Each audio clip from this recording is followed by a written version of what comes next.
નમસ્કાર ટીવી9 હેલ્થ શોમાં આપ સૌનું સ્વાગત છે। હું છું પૂનમ।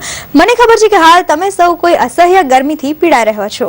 તમે વિચારતા હશો કે આ ગરમીની મોસમમાં કેવી રીતે રહેવું તરોતાજા, કેવી રીતે શરીરને રાખવું હેલ્ધી અને કેવી રીતે શરીરમાં એક અનોખી તાજગી અનુભવવી।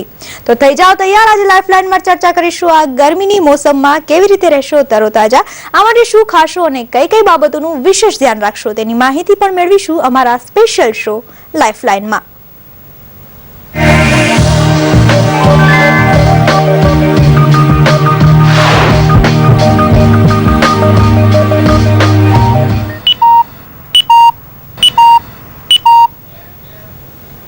પ્રકૃતિએ દરેક ઋતુને અલગ અલગ બનાવી છે, પરંતુ તેની સાથે દરેક ઋતુને અનુકૂળ ઘણા બધા ફ્રૂટ્સ પણ આપ્યા છે અને સાથે જ અવનવી ચીજવસ્તુઓ પણ જે તમને રક્ષણ આપે છે ગરમીથી।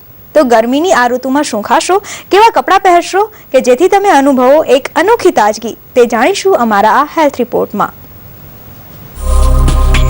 કેવી રીતે રહેશો કુલ, ગરમીની આ મોસમમાં કેવી રીતે રહેશો સ્વસ્થ। ઉનાળાની આ કાળઝાળ ગરમીમાં સ્વસ્થ રહેવા માટે વધારે પડતી કસરતથી દૂર રહો। કસરત કરવી જરૂરી છે, પરંતુ કસરત કરવાનો સમય વહેલી સવારનો અથવા તો સાંજનો રાખો।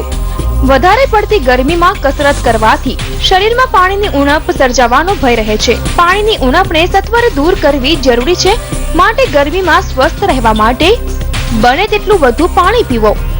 તડકામાં શહેરમાં ફરવું એ પણ થકવી દેનારી ક્રિયા છે, ત્યારે સાથે પાણીની બોટલ કે લીંબુ પાણી રાખો અને એક નેપકિન રાખો, જેને ભીનો કરીને ચહેરાને અને આંખોને ઠંડક આપી શકાય।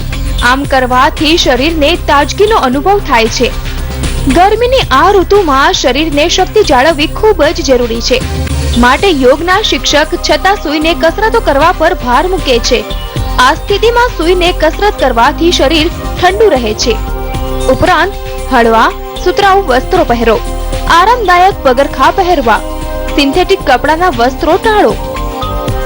જો તમે આ દરેક વસ્તુઓનું ધ્યાન રાખશો તો અનુભવશો કાળઝાળ ગરમીમાં અનોખી તાજગી। Special report ટીવી9।